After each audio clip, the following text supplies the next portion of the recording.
சங்கடமும் வெறுப்பும் வேதனையும் நம்ம ஒரு ஊர்ல கிராமங்கள் இருந்தா அந்த கிராமத்துல பயிரினங்கள் சரியான நிலையில் விளையாது.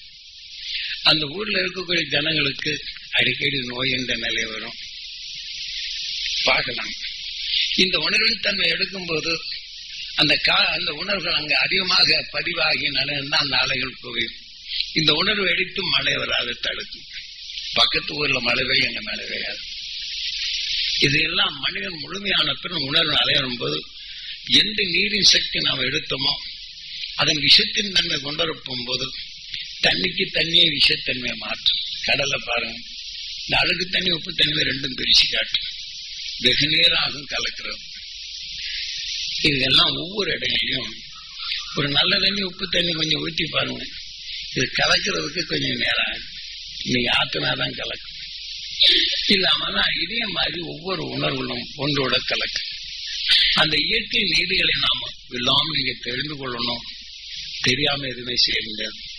ஒரு இன்ஜினியர் பாடத்தை கொடுக்குறாங்கன்னா அவங்க என்னென்ன உறுப்புகள் என்னென்ன மெக்கானிக்கம் அதன்னு சொல்லி போட்டு அதுல ஒரு இரும்புகளுடைய உலோகத்தன்மை, அதுல உலகத்தன்மை குறைந்தால் அந்த பொருள் அதை தாங்காது. அப்ப அந்த உலகத்தின் வலுசேத்தை எதை கூட்டி சேர்க்கணும்ட்டு விஞ்ஞானிகள் கண்டு கொடுத்து அங்க இந்த இன்ஜினியர்கள் அந்த வலுவை எடுத்து சொல்லும்போது விஞ்ஞானிகளை காண்றாங்க. அந்த விஞ்ஞானி கண்டப்பின் இதை உறுப்பை சேர்த்து அது நல்லா இருக்குன்னு தெரிவித்து கொடுக்குறாங்க இல்லைங்களா? அப்போ விஞ்ஞானி என்ற நிலையை கண்டுபிடிப்போம். நமது ஞானி பெரிய மெய்ஞானி அந்த மெய் உணர்வு நமக்கு எடுத்து அது என்ன தப்பு நிலையை நமக்குள் திரித்து அமைக்கும். அப்போ இந்த உணர்வின் தன்மை உங்களுக்கு இன்ஜினியர் நினைச்ச உயிர் அதுக்கு தகுந்த மாதிரி இந்த உணர்வை எடுத்து மாற்றி அமைக்கும். இப்ப சொல்றது இதையெல்லாம் நம்ம இந்த இயற்கை நிலை. ஆகவே ஒரு டாக்டர் படிக்கிறாங்கன்னா விஞ்ஞானியை கண்டுபிடிக்கிறாங்க. அந்த உணர்வின் தன்மை என்ன செய்யறாங்க பழக்கிறாங்க. அந்த பழக்கிய உணர்வுகள் என்ன செய்யுது மெக்கானிக்கல் நம்ம உயிரை அணிச்சு அதுக்கு தகுந்த மாதிரி உணர்வுகளை மாற்றும். அதுக்கு தகுந்த மாதிரி என்னென்ன செய்யுதுன்னு பக்குவப்படுத்தும். அதுக்கு தகுந்த உறுப்பின் உணர்வுகளை இங்க மாற்றி அமைக்கும் தந்திரத்தை கொடுக்கும். ஒரு எந்திரம் கெட்டதுன்னா மெக்கானிக்கல் இருந்தாதான் முடியும். அந்த மெக்கானிக்கலுடைய உணர்வுடைய இன்ஜினியர் இருந்தாதான் நடக்கும். அப்ப இதை அணிச்சு நம்ம உயிர் ஒரு மெக்கானிக்கலா மாறும், அது பெரிய இன்ஜினியரா மாறும். இதே போல அந்த இயற்கை நீதி போன்று விஞ்ஞானிகள் கூறுகின்றது விஞ்ஞானிகள் இப்படி வரும். ஏன்னா ஒவ்வொரு நிமிஷத்திலும் நாம் நமது வாழ்க்கையில திருத்தி அமைக்கக்கூடிய பெரும் சக்தி தான் உங்கள்கிட்ட கொடுக்கணும். கொஞ்சம் பொறுமையோட இருந்து இதை செயல்படுத்தினீங்கன்னா இந்த வாழ்க்கையில் இனி பெறவில்லை. அதனால்தான் நாம திரு நட்சத்திரோட ஆயுள் மெம்பரை சேர்க்கிறோம். இந்த உயிர் எப்போது உருவானதோ இது என்னைக்கும் இருளுக்குள் சூழாது ஒளி என்ற நிலையை மாற்றிக்கொண்டே இருக்கும். அந்த உணர்வு மனிதோடல தான் சேர்க்கணும். அதைத்தான் நம்ம குரு எவ்வளவு கொடுத்தார், இனி மெம்பரை சேர்த்தார். உங்களை எல்லாம் அந்த மெம்பரை சேர்த்து விட்டுருக்கிறேன். அந்த மெம்பர் பதவியை நீங்க கூடுமானவர்களையும் உங்களுக்கு இருக்கு. உங்க உணர்வு இங்க பெறப்படும் போது விஞ்ஞான அறிவார் அந்த நியூட்ரான் புரோட்டான் என்ற நிலைகளையும் வந்தாலும் இப்ப நீங்க அணு கதிர் இயக்கம் ரெண்டும் கசிவா இருக்கு. இது ரெண்டும் மோதலாக இருந்தா புயல் சூறாவளியா மாறும். அப்ப கதிர் இயக்கப்பறி இதுக்குள்ள இருக்கக்கூடிய தைரியத்தில் மோதும். அந்த நியூட்ரான் என்ற அடுத்த காற்று உணர்வு கொடுத்த உடனே சுழற்சி என்ன தூக்கி அது அழகாக கட்டடங்கள் பெரிய காங்கிரீட் கட்டணமா இருந்தாலும் தூசியா மாற்றி தூக்கி எழுதிட்டு என விஞ்ஞான விஷயத்த கொடுமை. அவன் அறியாமலேயே தனக்கு நாட்டை அழிக்க வேண்டும்னா அவனே அழிந்து போகும் நிலையில் எங்கு உருவாக்கினானோ இதெல்லாம் நடக்குது. தென்னாட்டுடைய சிவனை போற்றி என் நாட்டவருக்கும் இறைவா போற்றி என்று அகசியன் எடுத்துக்கொண்ட உணர்வுகள், தாய்க்கருளை பெற்ற உணர்வுகள், உடல் வழுக்கிலே தீமையை நீக்கி தன் உணர்வின் தன்மை திருமணமாகி தன் கருவிலில் இருவரும் உருவாக்கி உணர்வின் தன்மை ஒளியாக்கி ஒளியின் சரீரமாக என்று 2 பேர் இருக்கிறார்கள். அதனால்தான் அந்த கணவன் மனைவி வர சொல்றது. கணவன் அதந்து உடலை விட்டு பிரிந்த சில கணவர் இருந்தாலும் அவர் உணர்வு இந்த உடல் உண்டுங்கிறத மறந்துடாரு. அந்த உணர்வின் தன்மை எப்பவுமே இணைந்து வாழும் தன்மை. நாம் எதன் பருவத்தை சொல்றோமோ அவர் ஒளி பெற வேண்டும் என்ற உணர்வால் நம்ம உடலுக்குள்ள ஒளி வருது. இந்த உயிரின் தன்மை அந்த ஒளியாக நிலையில் இங்கே எங்கே சென்றிருந்தால் கவர்ந்து எடுத்துவிடும். அப்போ உணர்வின் தன்மை ஒளியாக மாறும். இரு உணர்வு அந்த அருளை பெருக்கும் நிலை எந்த நிலையாக மாறும். இதை மறந்து வேணும். ஏன்னா இது அனுபூதிகளை நான் தெரிந்து கொண்ட நிலை. எதையுமே நமக்கு சொந்தமாக்குவது என்ன? நாம உயிர் தான் நாம் சொந்தமாக்குது. அதனுடன் ஒன்றி வாழணும்னா இந்த உயிருடன் ஒன்றி அந்த ஒளியின் தழியத்தை நம்பும். அதனால நாம் தியான வழி அன்பர்கள் ஒவ்வொருத்தருக்கும் எடுத்துக்காட்டார்கள். நமது கடமைகளில் தவறக்கூடாது.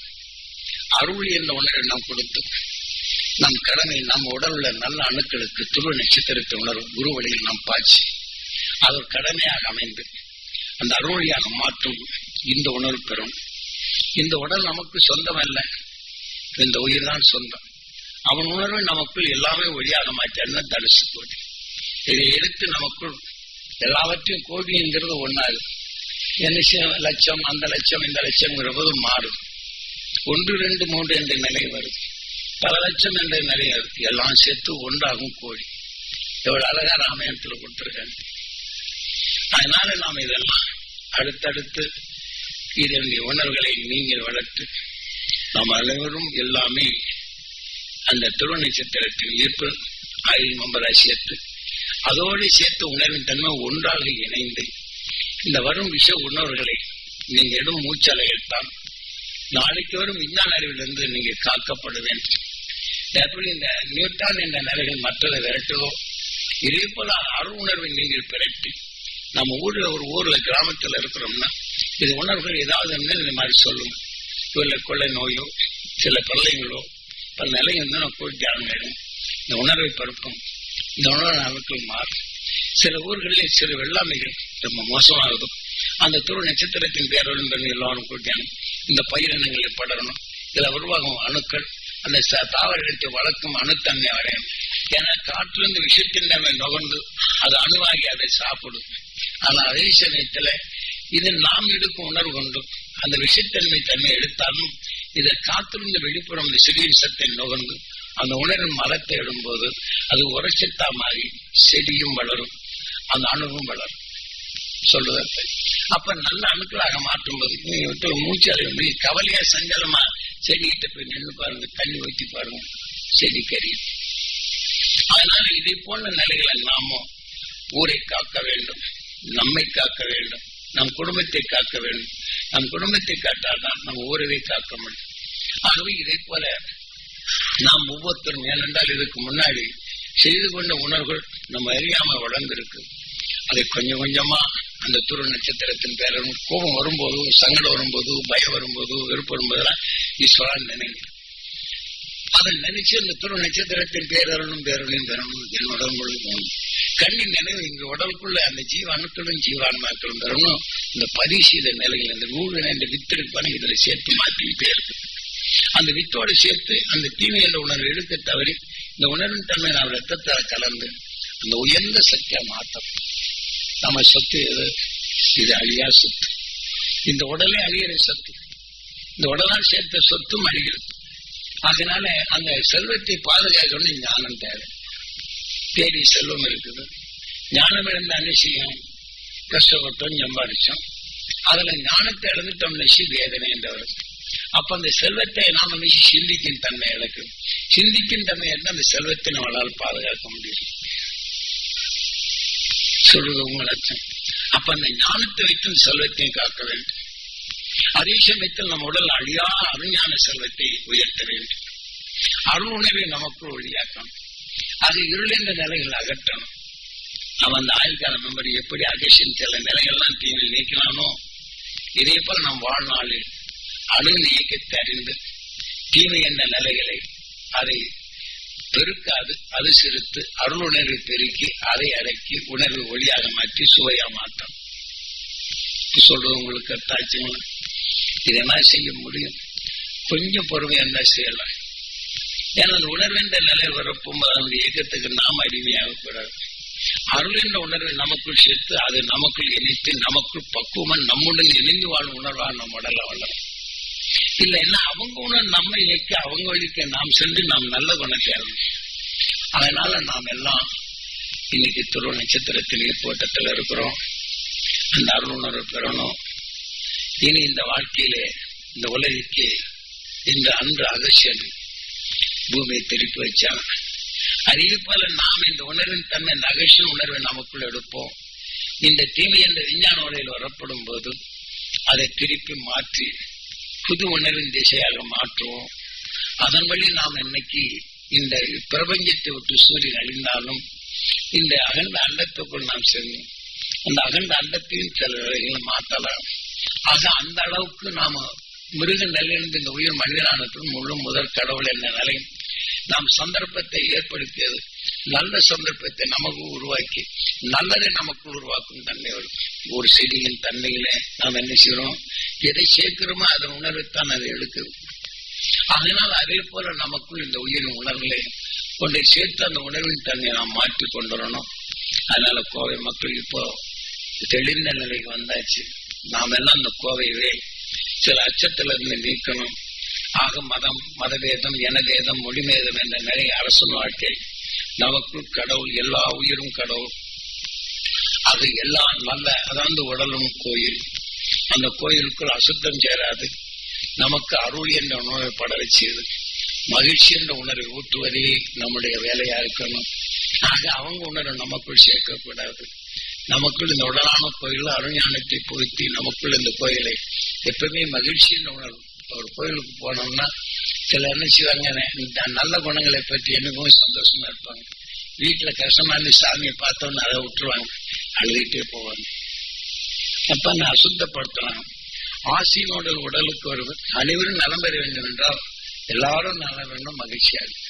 அதனால நாம் எல்லாம் அருஞானிகள் காட்டி அப்பப்போ உங்களுக்கு உபதேசம் கொடுத்திருக்கிறேன். கோயில் என்னதென்று இது முழுமை என்ற நிலை அடையும். நாம் முன்னேறுவது உங்களுக்கு அறிந்த பிற்பாடு உங்க பக்குவம். இன்னைக்கு நட்சத்திரத்தோட ஆயுள் மெம்பரா சேர்க்கிறோம். இப்ப கொடுத்த உணர்வு இருக்குது. இப்போ அந்த அருள் உணர்வு பேசினேன். இப்போது குரு காட்டியவர்கள் அவர் இப்படிதான் சொன்னார். அவர் புருவ மத்திய பார்க்க சொன்னார். இப்ப இதே மாதிரி நீங்க பாருங்க. இப்ப குரு காட்டிய நிலையில அவர் உணர்வை பாடுவோம். பாடிய பின் இந்த உணர்வின் தன்னை இயங்கி அந்த துருவ நட்சத்திரத்தின் பேரவர்களை பெற வேண்டும் என்று இயங்கி இருங்க. அப்ப இந்த உணர்வுக்குள்ளும் நம்ம குரு உணர்வுக்குள்ளும் துருவ நட்சத்திரத்துக்குள்ளும் நம்ம உணர்வுகள் எல்லாத்தையும் ஒன்னா சேர்க்கிறோம். அப்ப அந்த ஒன்னா சேர்த்து வலிமையான நிறைய பெறலாம். இப்ப நம்ம தியானித்து இந்த சக்கரத்தை கொடுத்த பிற்பாடு இதே மாதிரி நீங்கள் எண்ணங்களை எண்ணீங்கன்னா அருள்வழி பெறும். அந்த அருள்மனம் தவழும், அருஞானம் பெருகும், நல்லிவை வளரும், மெய்ப்பொருளை காணும், அருஞானம் பெறும். இப்போது நாம் பாடி இப்ப இதை சொல்லி முடிச்ச உடனே நீங்க சாப்பிட்டு வந்துருங்க. அந்த குடும்ப சகிதமா நீங்க வரும்போது அடுத்த அப்படி ஒவ்வொருத்தரா தனிச்சு கூப்பிட்டு அந்த குடும்பம் வரும்போது அருள் வாக்குகள் கொடுத்து இதன் வழி நீங்கள் வாழ்ந்து அந்த மெய்ப்பொருளை காணும் அருணோடு நீங்களும் பெற்று நம் குடும்பத்தில் அது பரவை செய்து, நம்ம தெருவுக்குள்ளும் அது பரவை செய்து, ஊருக்குள்ளும் அது பரவை செய்து உலகமே உய்ய வேண்டும் என்ற நிலை வர வேண்டும். ஆனா அந்த நிலையை நமக்குள் சேர்த்து உலகம் அனைத்து நம்ம உலகம் அங்க நல்லா இருக்குன்னா இந்த உடலான உலகிற்குள்ளும் எல்லாமே இந்த உணர்வுகள் நலம் பெறும் சக்தி. ஆனால் எல்லாருடைய உணர்வு சேர்த்தா நம் உடல்ல இயங்குது. நாம் தனித்து வாழவில்லை. அதனால அது மாதிரி செய்யும். நம்ம மாமகரிஷி ஈஸ்வராய குருதேவர் எனக்கு அருளிய அருள் வழிப்படி நான் துருவ நட்சத்திரத்துடன் ஆயுள் மெம்பர் ஆனேன். அவர் அருள்படி உங்களை துருவ நட்சத்திரத்துடன் ஆயுள் மெம்பர் ஆக்கணும். நீங்கள் ஒவ்வொருவரும் இந்த குடும்பத்தில் நீங்கள் எப்போது இருமணம் ஒன்றினர்களோ வசிஷ்டரும் அருந்ததி போன்று வாழ்ந்திட வேண்டும். ஏனென்றால் நாம் திருமணம் செய்யும் போது கவர்ந்த ஒன்றும் கொண்டு ஒன்று சேர்ந்து வாழ்வோம் என்ற உணர்வுதான் அந்த இனத்தை செய்தீர்கள். நாளாயினை போன்று கணவன் மனைவியை மதித்து நடப்பதும் மனைவி கணவனை மதித்து நடக்கும் இந்த உணர்வோட வேண்டும்.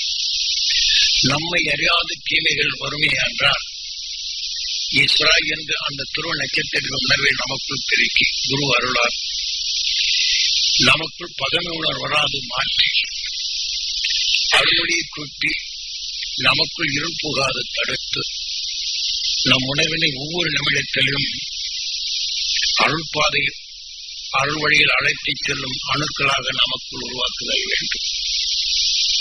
நம் குடும்பத்தில் குழந்தைகளுடைய குறைபாடுகள் வந்தாலும் குறையாக எண்ண வேண்டும். சந்தர்ப்பம் அவர்களை அதை இயக்குகின்றது. அந்த தீய சந்தர்ப்பத்திலிருந்து அவர்கள் விலக வேண்டும்.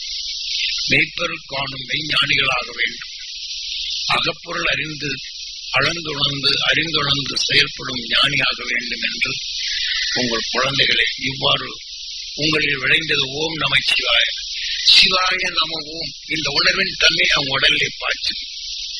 ஆகவே இது எது? அது விஷ்ணு தனுஷ். இந்த உணர்வின் தன்மை நமக்குள் தீமை அடக்கி அதே உணர்வின் தன்மையை அங்கு ஒளிப்பாய்ச்சி அவர்கள் தெளிந்த மனம் கொண்டு வரும் நீங்கள் அருஞானிகளாக வளர வேண்டும். அவர்களும் அவ்வழியில் அருஞானிகளாக பெறுகின்றனர். என கடந்த காலங்களில் நாம் சேர்த்துக் கொண்ட உணர்வுகள் அனைத்தும் நம்மை அறியாது சேர்ந்தது, நீக்க பழகவில்லை. ஆனால் அதைத்தான் தீய உணர்வுகளை தான் வளர்த்து பழகியுள்ளோம். இன்று நாம் செல்லும் பாதை இத்தனை காலம் உங்களுக்கு அருணர்வை பாய்ச்சி உங்களை நீங்கள் அறிய செய்து இந்த அருணர்வை துணை கொண்டு எங்கள் எதிர்காலத்தில் அவ்வப்போது நீங்கள், ஏனென்றால் அந்த துருவ நட்சத்திரத்துடன் நாம் ஆயுள் மெம்பராக இருப்பதனால் அதன் உணர்வை எடுத்து உங்களுக்குள் பரப்பி உங்க குடும்பத்தில் இத்தகைய நிலை பார்த்து உங்க ஊரிலும் சரி உங்க சொந்த பந்தங்களிலும் சரி இப்படி உணர்வுகள் வந்தாலும் அந்த உணர்வுகளை உங்களுக்குள் புக விடாதீர்கள். அது உணர்வு கொண்டு அவர்களை மாற்ற இந்த உணர்வை உங்களுக்குள் வளர்த்துக் கொள்ளும். ஆகவே இவ்வுணர்வுகள் நாம் தியான வழி அன்பர்களிலே இதை பெருக்கி இன்று கடந்த கால அகஷன் காலத்தில் எது நடந்ததோ அதன் உணர்வுகள் கொண்டு தீமைகளை அகற்றி மெய்ப்பொருள் காணும் சக்தி நாமும் பெற்று இந்த மக்கள் அறியாமையிலிருந்து விடுபடை செய்து அரும் ஞானியின் உணர்வை நாம் பெருக்க செய்யும் இந்த சக்திகளை நாம் பெறுதல் வேண்டும். அதற்கே நாம் ஆயுள் மெம்பராகும். என்றும் ஏகாந்த நிலை என்றும் எதுவுமே நம்மளுக்கு எதிர்ப்பில்லாத நிலை என்றும் இந்த தனுசு கோடி என்று கோடிக்கரையான இந்த உடலில் எல்லாவற்றையும் ஒன்றாக இணைத்ததான் தனுசு கோடி. இந்த உணர்வை நாம் என்று கூட்டி அமைத்து ராமன் எப்படி கூட்டி அமைத்து அந்த உணர்வின் தன்னை சிவலிங்கத்தை பூஜித்தானோ இதே மாதிரி நாம் எண்ணம் கொண்டு இந்த உணர்வின் தன்மை உணர்வு ராமலிங்கம் என்று இந்த உயிரின் தன்மை எண்ணத்தால் உணர்வை ஒளியாக மாற்றியதன் என்று சொல்வார். ஏனென்றால் எல்லாவற்றிற்கும் காரண பெயர் வைத்துதான் ஞானிகள் வந்தார். ராமலிங்கம் என்று சொன்னாலே நாம எண்ணங்கள் ஒன்று சேர்த்து வாழ வேண்டும் என்ற இந்த எண்ணம் தான் ராமன். ஆக நம் மகிழ்ச்சி வரும் உணர்வின் தன்மை நாம் விரும்புவதுதான் ராமன். ராமனின் பக்தன் யார்? ஆஞ்சநேயர். ஆக நாம் எதனை எண்ணுகின்றோமோ இந்த சொல்லை சொல்லும் போது நீங்கள் நுகர்ந்தால் உங்களுக்குள் வாய்வாக புகழ்கின்றோம். வாய்வின் அதாவது ராமனின் பக்தன் வாய்வு புத்திரன், அவன் ஒரு மந்திரி. என்ற நிலைகளை அவன் அந்த உணர்வின் தன்மை நீங்கள் சொல்லும் போதும் பிறருடைய உடல்கள் இது புகச் செய்து அவருடைய அறியாமையை நீக்க செய்து சிந்திக்க செய்யும் சக்தியை இவ்வாறு நாம் சொல்லுக்குள் தியானம் எடுத்த உணர்வுகள் பேசி செடிகளில் பட்ட பின் கண் கவர்கின்றது, உங்கள் ஆன்மாவை மாற்றுகின்றது. உயிருடைய காந்தம் கவர்கின்றது, அந்த உணர்ச்சி உங்கள் உடல் முழுதும் படர்கின்றது. ஆக ஒவ்வொரு உணர்வுகளுக்கும் இந்த தீமையை நீக்கும் உணர்வுகளை அது பரவச் செய்வது. அந்த உணர்வின் தன்மை நமக்குள் அந்த ஞானமாக அந்த எண்ணங்கள் வருகிறது. அந்த எண்ணமும் சரி நமக்குள் எடுத்துக்கொண்ட அணுக்களும் சரி நம் உடலும் சரி இந்த உணர்வுக்கொப்பத்தான் நம் செயலையால் சொல்லையும். ஆனால் இந்த வழியில் நாம் அனைவரும் உலகிற்கு குருவழியை அகசி சென்ற பாதையில் நாம் சென்று இந்த இருளை அகற்றி அருஞானி உணர்வுகளை நமக்குள் பெருக்கி நாம் ஒவ்வொருவரும் அருஞானிகளாக மாற வேண்டும். நமது பார்வையும் பேச்சும் பிறவழி தீமையில் அகற்ற வேண்டும். நம்முடைய பேச்சும் மூச்சும் ஒருவரை சிந்திக்கும்படி நல்ல சிந்தனைகள் வளரும்படி செய்ய வேண்டும். அவர்கள் நாம் பார்க்கும் பார்வையில் அவர்கள் நலம் பெறும் சக்தியாகும். அவர்கள் வாழ்க்கையில் வளம் பெறும் நிலையாக இருக்க நமது பார்வையை பிறருடைய தீமைகளை நோய்களையும் போக்கும் சக்தி பெற வேண்டும். ஆனால் அவருடைய நோயின் உணர்வோ அங்கு சங்கடத்தின் நிலையில் நமக்குள் புகாது தடுத்து நிறுத்தும் அந்த அலர் சக்தியாக நீங்க மாற வேண்டும் என்றால் இந்நேரங்களில் எனக்கு குரு கொடுத்த அறுவழியில் உங்களுக்கு அதை செய்துள்ளேன். இதை ஒவ்வொரு நாளும் நீங்கள் இந்த உணர்வின் தன்மை கொண்டு வளரும். ஏனென்றால் குறுகிய காலம் இந்த உடல் வாழுகின்றது, நீடித்த காலம் வாழ்வதில்லை. இந்த குறுகிய காலத்துக்குள் அருள் என்றில் என்றும் நீடித்த காலம், என்றென்றும் ஏகாந்த காலம், என்றென்றும் ஏகாந்த வாழ்க்கை, நமக்கு எதிர்ப்பே இல்லாத உணர்வின் தன்மை ஒளியாக மாற்றி இந்த நிலை பெறுதல் தான். இந்த நீங்கள் எல்லாம் நாம் எல்லாம் சேர்த்து நம்ம மாமகிழ்ச்சி ஈஸ்வராய குருதேவர் எமக்கு அருள் வழிப்படி எனக்குள் அந்த ஞான வித்தை வளர்த்து அந்த ஞானத்தின் வித்தை உங்களுக்குள் இந்நேரம் பதிவு செய்தது. நாம் எல்லாரும் அதன் வழியிலே சென்றால் பேரருளாக மாறுகின்றது. ஏனென்றால் வெறும் அருளாக மாறுகின்றது. ஆக பேரருளாக மாறும்போது பேரொழியாக நமக்குள் மாறுகின்றது.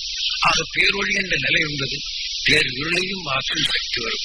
இதை போன்ற நிலைகளை நாம் தொடர்ந்து வழிபடுவோம், அருஞானத்தை பெருக்குவோம், அருள்வழி வாழ்வோம் என்ற நிலை இன்றைக்கு அந்த பிரச்சனையை நீங்க எடுத்துக்கொண்டு ஒவ்வொரு குடும்பத்திலும் இந்த அமைதி வரை செய்யக்கூடிய உணர்வுகள் நாம் பெறுதல் வேண்டும்.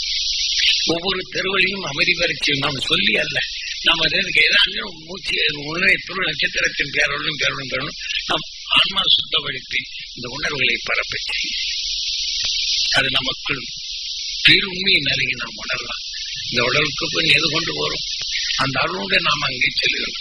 அங்க மனிதன் உடலின் தன்மை கொண்டு வந்தால் சிவதனுசாக மாறி அது உணர்வின் தன்மை இன்னொரு மனிதன் உணர்வு தாக்கி அவன் உணவுக்குள் சிவம் நமச்சிவாய சிவாய நாங்கள் அருணை நமக்குள் எடுத்து இருளை அகற்றி உணர்வு கொண்டு நாம் அங்கே செல்லும். ஆக அதை பற்றுடன் பற்றுவோம். இந்த வாழ்க்கை தேவைகளை பற்றத்ததாக மாற்றும். அருண் ஞானத்தை பெருக்கும். உலக இருளை அகற்றச் செய்வோம். நமது பேச்சு மூச்சும் உலக மக்கள் தெளிந்து வாழும் அருள் உணர்வை நாம் பெறச்சு. ஆக அவர்களும் தெளிந்தால் நாமும் தெளிகின்றோம்.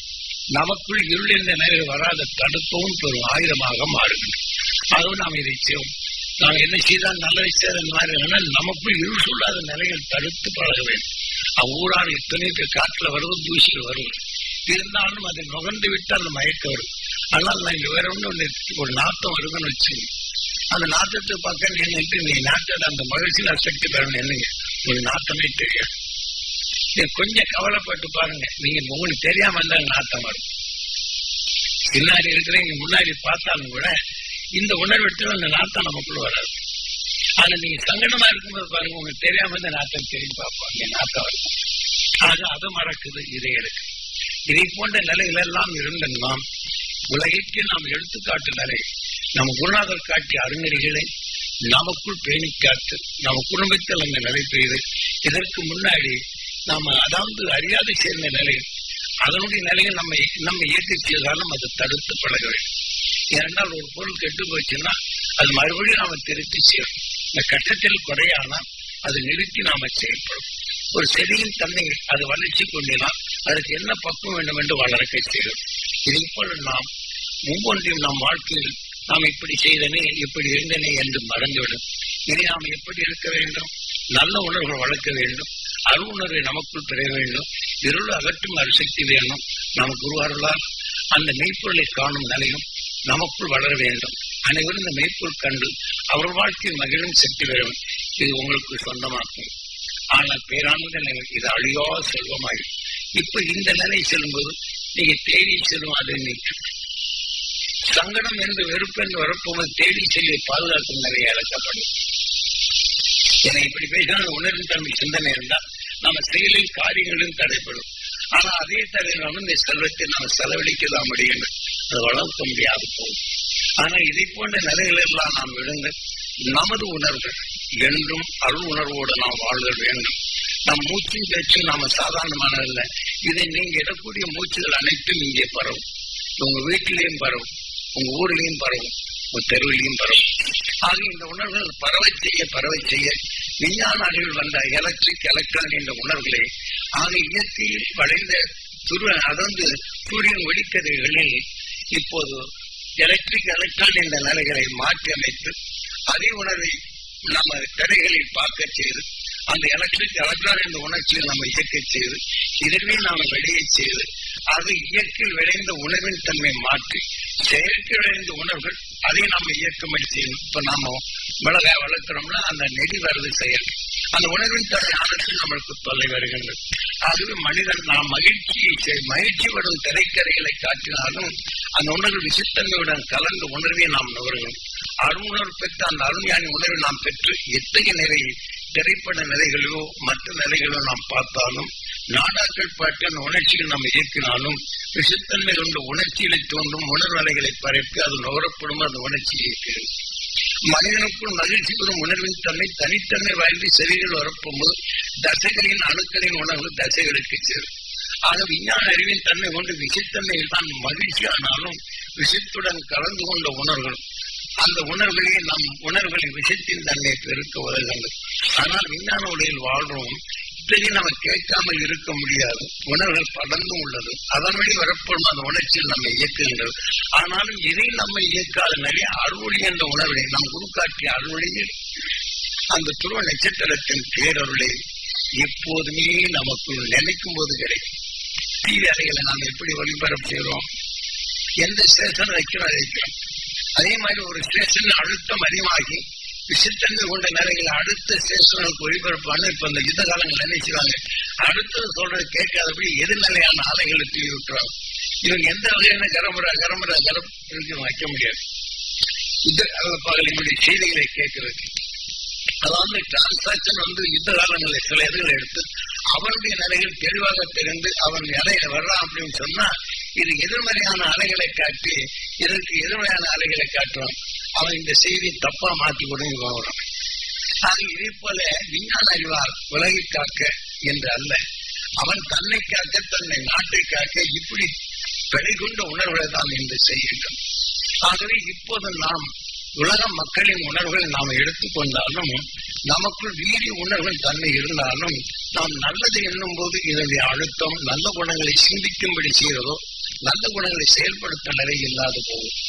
அப்ப நமக்குள்ள இருந்து எதிர்நிலையான உணர்வுகள் நல்ல உணர்ச்சிகளை தோன்ற தடைப்படுத்தும். அந்த அணுக்களின் தன்மையை மாற்ற ஒவ்வொரு நொடியிலும் இப்ப மாற்றோட அதை காட்டி சக்தி வாய்ந்த நிறைவு திசைத்திருப்பது போல உங்களுக்கு இப்போது கொடுத்த அருளும் பெரும் சக்தி எனக்கு கொடுத்த குருநாதர் எப்படி அருள் சக்தியை கொடுத்தாரோ அதை கொடுத்தாரு. நீங்க மூச்சில நோய் போகணும்னு சொல்லுங்க, அவங்க நோய் உங்ககிட்ட வராது. அந்த பின்னாடி யாரு தொட்டு நீங்க ஒவ்வொருத்தரும் பிரிகளை போக்கக்கூடியவரா இருக்கணும், அருஞானத்தை வளர்க்கக்கூடியவா இருக்கும். அவருடைய உணர்வுகள் உங்களுக்குள் வருவதாக இருக்கவே கூடாது. ஆக நம் உடலில் எதனுடைய நிலையும் முந்தைய நிலைகள் இருக்கலாம், அது உணர்வை நமக்குள் பெருக்காது தடையும் படுத்தும். இதை போல வரும்போது இதை தடைப்படுத்த உணர்வானால் நமக்குள் தீமை புகாத உணர்வின் தன்மையை நம் உடலில் வளர்க்கிறோம். இதெல்லாம் ஒவ்வொரு வழிகளையும் நீங்க தீமைகளை பார்க்கும் போதெல்லாம் ஈஸ்வரா என்று உங்க உயிரினும் அந்த துருவ நட்சத்திரத்தை உணர்வதோடு தொடரும். அந்த அருளை உங்களுக்குள் வலுவரும். அந்த வலுப்பற்றி தீமையை அகற்றப்படும். இது உங்களுக்குள் உயிருடன் ஒன்றி ஒளியாக மாறும். ஆக உயிருடன் ஒன்றி தீமைகளை புகாது, தீமையின் உடலை நமக்குள் உருவாக்காது தடைப்படுத்தலாம். உணர்வின் இயக்கங்களை பற்றி ராமாயணத்தில் இவ்வளவு அழகா கொடுத்திருக்காங்க. அடுத்தடுத்து நீங்களும் இப்ப நான் சொல்லிட்டேன், இதை நீங்க நாம் கண்ட உண்மை உணர்வும் குருநாதர் பேரண்டத்தை கண்ட உணர்வுகள் அரிசி கண்ட உணர்வுகள் அவன் துருவனான உணர்வுகளை உங்களில் நீங்கள் காணலாம். அவர்கள் இருளை அகற்றி ஒளி என்ற உணர்வு பெற்ற அந்த நிலையில் நீங்கின்றது. யாசகன் தெரிந்தவன் அல்ல, தெரிந்து படித்து வரவில்லை. ஆக அகால மரணங்கள் அடைக்கூடிய அந்த நேரத்திலிருந்து நீட்டி அந்த மீனும் நிலையாயிற்று எண்ணி அது எடுத்த உணர்வின் ஞானத்தை எடுத்து வானை நோக்கி எண்ணும்போதுதான் துருவ நட்சத்திரத்தை உணர்வை கவர்கின்றது. அதன் உணர்பட்ட பின் அவர் அறியாத இருளையும் பிழையின் தன்னை மாற்றி உலகம் எப்படி இருக்க வேண்டும் என்று உலகிக்க உழைத்து இதே போல நாம் இந்த சந்தர்ப்பம் அருள் ஞானியுடைய மாமனிசி ஈஸ்வர குருவின் உணர்வுடன் ஒன்றி அந்த சந்தர்ப்பத்தால் நாம் இணைந்தோம். துருவ நட்சத்திரத்தில் இணைகின்றோம். அதன் உணர்வு ஆயுள் மெம்பராக சேர்ந்திருக்கிறோம். அவன் எப்படி மண்ணின் அறையில் இருளை போக்கி ஒளியென்ற உணர்வு ஆனானோ அந்த உணர்வை நாம் அடைவோம். அதுதான் நமக்கு என்றும் அழியாத பெரும் பொக்கிஷம். அந்த அருள் செல்வத்தை நாம் பெறுவீங்கள். நிறைய பெற்றனை எல்லாம் சாப்பிட்டு வந்துடுங்க. சாப்பிட்டு வந்திருப்பாடு நான் ஒவ்வொருத்தரா கூப்பிடுறேன். நேரமாயிட்டாலும் பரவாயில்லையா, போறேன்னு அதனால எல்லாம் சாப்பிட்டு குடிச்சிட்டாங்க. அந்த குடும்ப சகிதமா எல்லாத்துக்கும், ஏன்னா அந்த குழந்தைகளும் கொடுக்கணும். ஏன்னா அவங்க எல்லாம் நம்ம குடும்பத்துல அந்த நினைவுபடுத்தினா கொஞ்சம் நல்லா இருக்கும். இந்த கேசட்டை அவசியம் நீங்க வாங்கி வச்சுக்கீங்க, எல்லாருக்கும் அது பயன்படுறதாக இருக்கும். ஏன்னா என்னால ஒன்னாலும் வரும்போது அந்த சக்தியை சொல்றேன். நீங்க பதிவாக்கி எல்லாருக்கும் அருஞானத்தை ஊற்றணும். எல்லாரும் இருளை அகற்ற செய்யணும், நம்ம ஒளிமயமாக்கம் செய்யணும். இந்த நம்ம ஊரு நம்ம வீட்டின் ஒளி அது பிரகாசிக்க செய்யும், நம்ம தெருவிலையும் பிரகாசி செய்யும், இந்த உணர்வு ஊரையும் பிரகாசிக்கும். இரண்டு உலகிலிருந்து மக்களை தெளிந்த நிலைக்கு அழைத்து வரும். இதுவே நமது அதான் தென்னாட்டுடைய சிவனை போற்றி எந்நாட்டருக்கு ஈசா போற்றி என்று அந்த உணர்வின் தன்னை நீங்க ஒவ்வொரு நாட்டிலும் வீட்டிலையும் ரன்னிக்கணும். கருவில் வளர குழந்தைக்கு இந்த ரெக்கார்ட போட்டு அந்த தாய்மார்களை கேட்க சொல்லுங்க. இந்த உணர்வுடைய நிலைகள் வளரும். உலகத்தையும் நேற்றும் ஞானிகளாக வளரும். அவர்கள் வளர நமக்குள் வளர்த்தாலும் ஒரு செடியை நாம் நிறைய போட்டு மடக்கி வைக்கிறோம். பின் அதனுடைய பலனை நாம் சாப்பிடுறோம். இதே போலதான் கருவி வளர குழந்தைக்கு இந்த மாதிரி உணர்வை வேற்றணும். இந்த உணர்வை அந்த ஞானத்தை விட்டு பிறந்தக்கு நினைச்சு அது பிறக்கும் உணர்வுகள் நமக்குள் சொல்லி அந்த அஞ்ஞானத்தை நமக்கு திருப்பி நமக்குள் அறியாத பொக்கிஷமா இருக்கும். இது ஒவ்வொருத்தரும் இந்த மாதிரி இப்ப இருக்கும் முந்தைய நிலையில் குழந்தைகள் எப்படி இருந்தாலும் அவர்கள் உணரப்பட்டு அந்த குறையை என்ன அருள் இருக்கிறது. அது இருளிலிருந்து மீள வேண்டும். அந்த குழந்தை அந்த அஞ்ஞானத்தை பெருக வேண்டும். அது நல்ல சிந்திக்கும் ஆற்றல் பெற வேண்டும். பிணியிலிருந்து விடுபட வேண்டும். பிணி நீக்கும் அருள் சக்தி அது உடலில் பெற வேண்டும் என்று நீங்க எண்ணும். அப்ப நீங்க எடுத்த உணர்வுகள் விளைந்த உணர்வுகள் சிவில் நிலையில் சொல்லப்படுவது இதையும் உங்களால் மாற்ற முடியும். இது ஒன்றும் அவசியம் இல்லை. இது மந்திரம் அல்ல. ஆனால் அருஞானத்தை உணர்வு உங்களுக்குள் எடுத்து ஒளியின் உணர்வை நாம் பரப்புவது. பிரிதொரு உணர்வுகளை மந்திரமாயங்க சொல்வது. பிரிதொரு உடல்களை விளைந்த தீமையின் உணர்வை எடுத்து மற்றொரு தீமையை பார்த்து அவங்களை அடக்குவதால் மந்திரம். கோயிலுடைய உணர்வுகளை எடுத்து சில உணர்வுகளை எடுத்து கோயிலில் இந்த மந்திரங்கள் செய்வது, யாகங்கள் செய்வது, பாவங்கள் செய்வதெல்லாம் பாவத்தினர் வந்துதான் மந்திரம். பாவ செய்வதால் ஊட்டுமே தவிர ஞானத்தில் வழிவிட்டார். அதனால் நீங்க அந்த வழிக்கு செல்ல வேண்டும். நீங்க அருளி என்ற உணர்வை எடுங்க. இவருடைய அகற்று ஞானத்தை பெறும். ஒவ்வொரு வழியிலும் உங்களுக்கு கிடைக்க நிலையில் நாம் ஆயுள் வந்தார் கருவனோடு சேரணும். நமக்கு விரும்புவதா தடுக்கணும். நம்முடைய மூச்சுக்கு ஏற்ப நிலைகளை ஒளிமையை மாற்ற வேண்டும். அருவங்களை தெரிந்த வாழ்க்கை வாழ வேண்டும். மகிழ்ந்து வாழ்க்கை செய்யும். இதுக்கு முன்னாடி தவறுகள் நம்மை அறியாமல் இயக்கிய நிலைதான். நாம் இயங்கவில்லை. ஒருத்தர் கோபிக்கிறார் என்றால் அந்த கோபம் யார் இயக்கிறது? அந்த உணர்தான் நம்ம இயக்கும். ஒருத்தர் நோயாளி என்று உணர்ந்த பின் அந்த வேதனை நாம் அனைவரும் கரைச்சியும் நாம் எல்லாம் ஒன்று ஈசனுக்கு முன். ஆக நாம் உருவாக்கும் நிலைகள் எல்லாம் ஒன்று. நம் உயிர் ஈசனாகின்றது. அவனை அமைத்த கோட்டையில் இந்த கோட்டையை நாம் எப்போதுமே புனிதப்படுத்த வேண்டும். ஆக அவனுக்குள் இன்று அவனாகவே ஆக வேண்டும். அதனால் என்னுடன் என்றும் நீ இறந்துவிடு என்று சொல்லி போட்டு அவன் சொல்ற உணர்வு உயிர் என்றாலும் உயிரின் உணர்வும் தன்மை எல்லாம் ஒன்றாக நீயே நான், நானே தான் நீ. உயிரென்ற உணர்வு தோன்றி என்றும் ஒளியந்த நிலையை நாம் பெறுவோம். சாப்பிட்டு வந்துடுங்க. நிறைய நீங்க நலவோட நிற்கிறாங்க. உங்க பேச்சு மூச்சு எடுத்துக்கொண்ட சக்தி நோயின் கண்டா அந்த அருளை ஒன்னே போடுங்க. நோய் நீங்கி போ. அதே மாதிரி இங்க இருக்கும் சக்கரத்தை முன்னாடி இல்லைங்க. இந்த உணர்வு வளர்க்க வளர்க்க உங்களுடைய அதிசயத்தை காணலாம். அது சக்தி பெற்றனா இல்லையான்னு நீங்க தெரிஞ்சுக்கிறதுக்கு ஒருத்தர் நீங்க ரேண்ட் எடுத்து இதாக வந்துச்சுன்னா அந்த கொஞ்ச நேரம் அந்த பிரார்த்தனை துணை நட்சத்திரத்துல இருக்கு. அவங்க உடல்ல பார்த்துன்னா அந்த நோய் நீங்கன்னா உங்க உணர்வு அவங்க பாருங்க நீங்களும் பார்த்து இப்ப நீங்க சக்தி பெற்றிருக்கீங்களா இல்லையான்னு தெரிஞ்சு சொல்வதற்கு நோண்டி பார்த்துட வேண்டாம். நீங்க உணர்வு தன்மை பெற்று இந்த மாதிரி அந்த அருளை பற்றி எந்த சந்தர்ப்பம் வந்தாலும் இந்த மாதிரி பிறருடைய பிணிகள் போகணும். அவங்க பிணி உணர்வு நமக்கு வரும். இந்த நிலையை நாம் மாற்றி அமைச்சோம்னா என்றும் பெறாந்த நிலை இந்த வாழ்க்கை வரும். எந்த காலத்துக்கும் முந்திய நிலைகள் நமக்கு எதிர்நிலையா இருக்கும். திரும்பி ஒரு ஆவிய நிலையை நாம் பாசத்தோட வளர்த்திருப்போம், பழகிருப்போம்.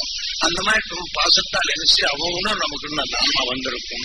அந்த ஆன்மா நமக்குள்ள இது எதிர்நிலையாகும். அந்த ஆன்மாவின் உணர்வு எதுனா எதையும் தடுக்கும் நிலை வரும். ஆனா நம்ம உணர்வோடு சேர்த்து அடுக்கல இதை கொடுத்து அது மாறும்.